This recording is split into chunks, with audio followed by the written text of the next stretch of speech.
Hello everybody, I hope that you're well.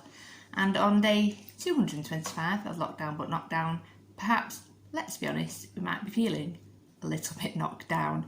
I've been thinking about kind of the hope that we might have had. At the beginning of the pandemic, we were told that, things might come in waves, and even with a vaccine or without a vaccine, that it might take, even years for things to settle down. But I think a lot of us had been thinking, summer went okay, or maybe it'll all be all right for Christmas. We might have made plans or something, we might not be able to have parties now, but hopefully next year. But I think the reality of being back in a proper lockdown, maybe for some of us feels like, where are we going to go with this? When is it going to end?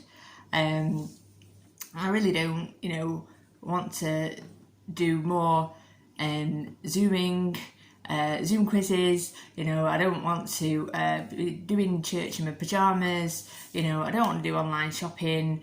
I don't want to pretend that I like baking. And overall, I might know that I can do lockdown again. I've done it once. I've got the strength to do it. I know it's not going to be the worst thing in the world. I know we will come out of it, but maybe you just feel a little bit, I'm done with this. I'm bored, I'm fed up, and I'm just not bothered anymore.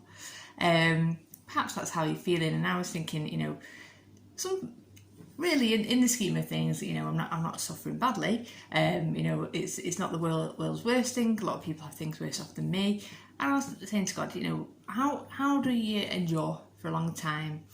How did the children of Israel endure in the wilderness? How did Joseph endure when he was going through years of slavery and rejection of by his family and in prison? So I looked up on my Bible app, the word endure, to see how can we endure this again.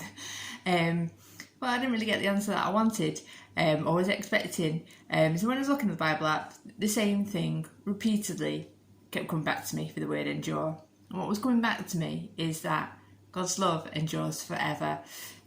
Give thanks to the Lord, for He is good. His love endures forever. He is the God over all gods. His love endures forever. So a lot of it is from, in particular, Psalm 136, but also in other Psalms and other parts of the Bible, God's love endures forever. And it kind of made me think, go back to what I was saying the other time when I was thinking about Pollyanna. Go back to what Rachel was saying yesterday about just remembering God's promises. If you take your focus off yourself and like, how can I do this again?